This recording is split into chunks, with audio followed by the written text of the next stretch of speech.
Hello everyone and welcome back to Coach Craig Sports. This is going to be my first official USFL DFS video. So this is obviously USFL DFS for week 2.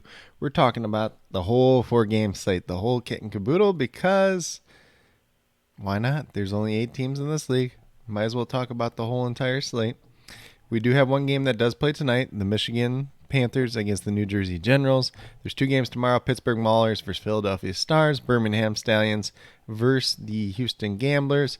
And then we have the New Orleans Breakers and the Tampa Bay Bandits on Sunday. So really spaced out schedule. Great way to watch all the games if you really want to watch all these games. But essentially what I'm going to do in this video is I'm going to go team by team. I'm going to talk about guys that are active this week that weren't active last week. I'm going to talk about guys that are inactive this week that did play last week and kind of how that changes things and kind of just overall going team by team, whether or not I would play guys, whether I would play them in a cash game setting or a GPP setting. So if you guys have any questions at the end of this, be sure to leave it down in the comments. If you want to see a little bit different format structure or you think one would be a little bit more beneficial, I'm definitely open to ideas as well. But we're going to start off with the first game, which is the game that happens tonight between the Michigan Panthers and the New Jersey Generals. So I'm just going to start off on the Michigan side. We'll go through quarterbacks real quick here. So we got Shea Patterson, we got Paxton Lynch. Shea Patterson, I believe, is the second highest quarterback on the slate once again, $10,400. Probably not worth that price tag at this point in time, especially if they're going to go back and forth between Shea Patterson and Paxton Lynch, kind of like they did last week. So if he struggles, Paxton Lynch could definitely come in. But if he doesn't struggle, it could be a pretty good day for Shea Patterson. So there is some GPP upside to there. So I'd probably just play him in GPPs. Not really trying to get to Paxton Lynch this week. A little bit too much risk there for me. When we move down to the running back position, we got Stevie Scott, Cam Scarlett were the 2 guys last week. Reggie Corbin is now active this week. How does he factor into this backfield? I really don't have any idea at this point in time. By far, Stevie Scott was the most effective back last week, but they kept trying to use Cam Scarlett too. So it seems like this is going to be a committee backfield, even though Stevie Scott is probably the most talented back in this backfield, and he does have that highest price tag. So maybe GPP settings for all these guys at this point in time. Then we move down to the wide receivers. So we have 2 wide receivers that played last week that will be inactive this week. Joe Walker, who apparently was one of Shea Patterson's favorite targets. So he's going to have to look for a new favorite target this week. And then we have Jeff Badette, who either hurt his hamstring or his groin. I can't remember which off the top of my head, but he won't be playing this week either. So we got Lance Lenore Jr., had a pretty solid week 1, $7,600. Probably a decent cash or GPP play at this point in time. Then we have Devin Ross and Ray Bolden as kind of the other wide receivers. Both of them would be GPP plays. We did see a little bit of Ross last week. Ray Bolden was inactive week 1. Then we move down to these tight ends. So we got Marcus Baugh, we got LaMichael Petaway. Those are going to be the 2 tight ends. Connor Davis is inactive once again. So you could look at Baugh here. I think he's probably the more talented tight end, although Petaway did have that long target at the end of the game that he just didn't have his foot in bounds for the touchdown. But there is some upside in GPPs for these guys, but not anything I'm really chasing this week. So mainly for Michigan, we're looking at a couple of GPP shots with Devin Ross and Ray Bolden. Lance Lenore, probably a cash or a GPP play. And then kind of GPP plays at running back as well as Shea Patterson. On the New Jersey General side, this gets really interesting because they ran a 2-quarterback system in week 1. DeAndre Johnson's very attractive at $7,900 because of his rushing upside. Luis Perez actually played pretty well throwing the ball, and they just kind of went back and forth, so it'll be real interesting to see how that pans out this week as well. I think you can play both guys in GPPs. There is a little bit of risk to both just because it is a 2-quarterback system. You have running back Trey Williams here at $5,300. I think he's a lock and load cash play at this point in time. They released Mike Weber this week. And then they do have Darius Victor as well. He doesn't show up on the depth chart, but I think he's like $4,800 off the top of my head. If you go over to the running back position, you can find him pretty easily. Trey Williams, cash play or in GPPs. And then Darius Victor would be more of a GPP play for me. So in terms of the wide receivers, Jaywan Moore is not playing this week. He's inactive due to injury. And then Cam Eccles-Looper, who was not active the first game, he is active for this game. So they're still probably going to have 5 wide receivers here. Satterfield was the big guy last week at $4,800. I expect him to be very, very popular. Maybe a cash play if you want to go there. Turpin, $7,300. Still probably a little bit hefty price tag for what he actually put up last week. GPP option there. Alonzo Moore kind of GPP option as well as Darius Shepard and Cam Eccles-Looper. Shepard's obviously a guy with NFL experience. He was kind of banged up, but he's full go in practice now. So maybe he gets more involved in week 2. Not really trying to chase any of these wide receivers personally myself. So a tight end this week is just going to be Woody Branham, $2,500 GPP play. Then the West Saxon, I'm not even sure if he's on the slate or not, but Truesdell and Bowman are both going to be inactive for week 2. Let me just double check to see if Saxton is even on the slate. So Saxton's not on the slate, so you couldn't even play him if you wanted to. But that is the first game. So in terms of the New Jersey Generals, DeAndre Johnson, Luis Perez, both GPP plays. Trey Williams, a cash play. We're in a GPP setting. Darius Victor in GPP. I think Satterfield's going to be pretty chalky this week. I'm probably just going to get off of him altogether, and then all the other wide receivers and tight ends kind of as GPP options this week. Obviously, just the one tight end in Woody Branham, I believe it is, that is playing this week.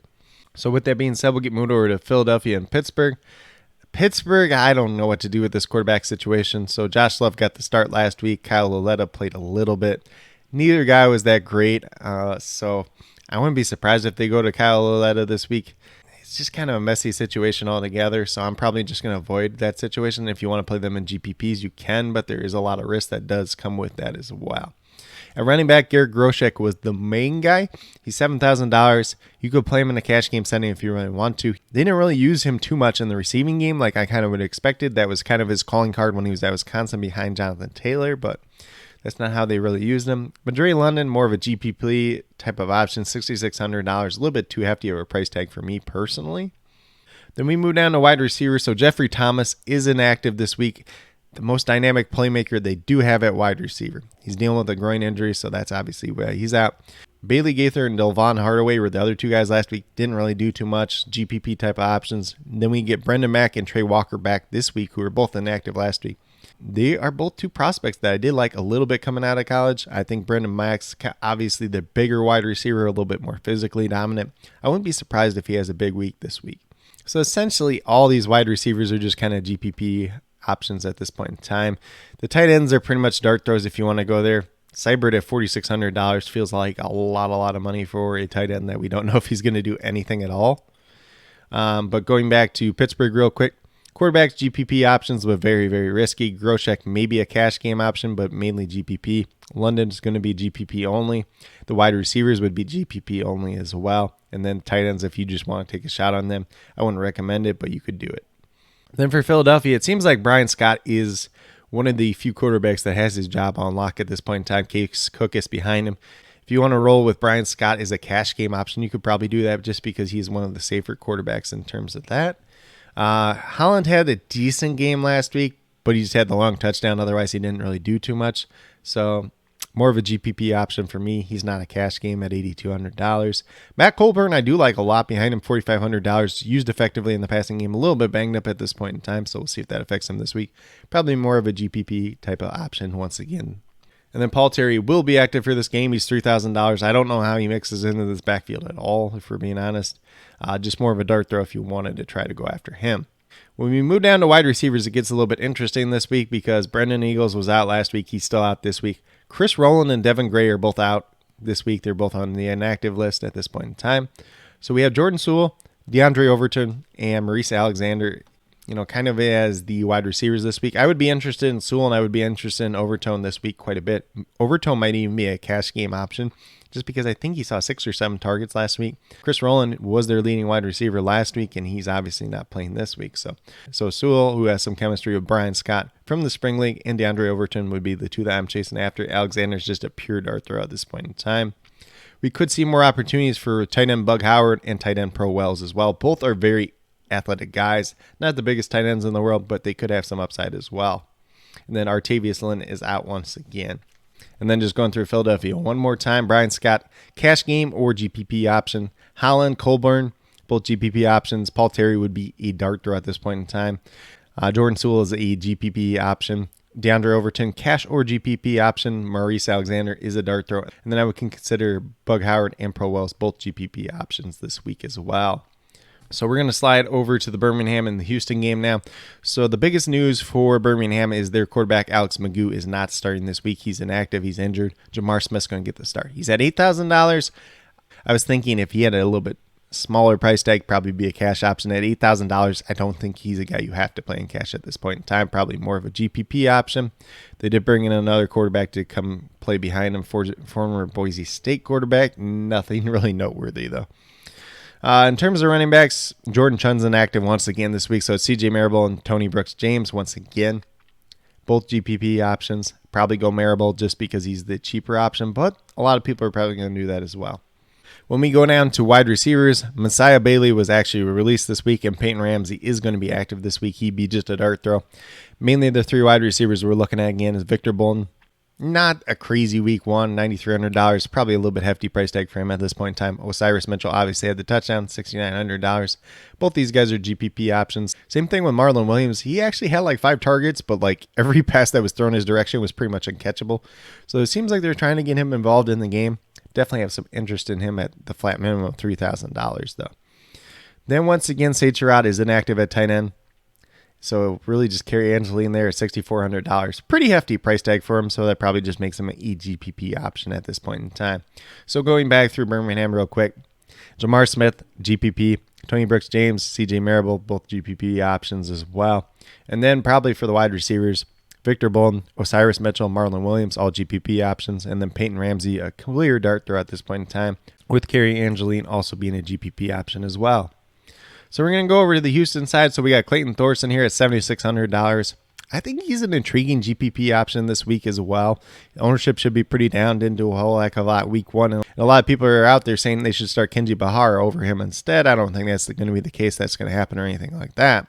So I think he's pretty safe and an interesting GPP option this week. Mark Thompson, Dalen Dawkins, probably both GPP options. Sounds like both of them are healthy, although they were banged up during the week. Devy Whaley is inactive once again. JoJo Ward, who was their leading receiver in terms of receptions and I believe yards last week, he's inactive this week, so somebody's going to take over that spot. Isaiah Zuber would be the most likely candidate, $9,500. He had the touchdown last week. Wouldn't really call him a cash game play at that price tag, but a very interesting guy, GPP probably. Anthony Retief Williams, Tyler Palka, and Tyler Simmons are going to be the other 3 guys this week. Kind of mix and match some of them in GPPs. Taylor Redding is still inactive once again. Then we have Brandon Barnes, who $4,400. Guy got 0 points last week. They tried to give him the ball in the red zone. He had 3 targets. Just didn't catch the ball at all, or have targets that were really catchable, however you want to call it. Julian Allen probably won't touch. So going through Houston real quick, I think Clayton Thorson is an intriguing GPP option. Mark Thompson, Dalen Dawkins, mix and match in GPP. And then for wide receivers, Isaiah Zuber, Anthony Retief Williams, Tyler Palka, and Tyler Simmons all kind of mix and match in GPP, kind of whoever you feel comfortable with at this point in time. Brandon Barnes, also a GPP option, but not anything guaranteed at this point in time. So that is that third game. So we'll move over to the last game for the New Orleans Breakers and the Tampa Bay Bandits. I will say right now that we do not have the inactives for this game yet. There's not a lot of injuries to talk about in this game, but I'll mention a couple that are potentially in play. So for New Orleans, we got Kyle Slaughter, who really didn't do much at the beginning of the game. Kind of turned on a little bit later, so maybe this is a good week for him. I think Tampa Bay is going to be a pretty tough defense, though. And then we moved on to running back. Larry Rose was inactive week 1. We'll see if he's inactive again this week. If he's not, that changes a whole bunch of things. But TJ Loken was okay. Maybe play him in cash if you really want to, but more of a GPP option for me. Same thing with Jordan Ellis, who is a little bit banged up, so we'll see if he even plays this week or not. Been limited in practice. Sean Poindexter, a lot of people liked last week. $8,500, did absolutely nothing. So I think he's an intriguing option. Johnny Dixon didn't do a whole heck of a lot last week. Those guys are in GPP. Jonathan Adams, also GPP. Looks like he's getting a little bit healthier. Chad Williams, a little bit banged up at this point in time. More of a dart throw. Tawan Taylor, I think his price tag actually went up, even though he was inactive last week.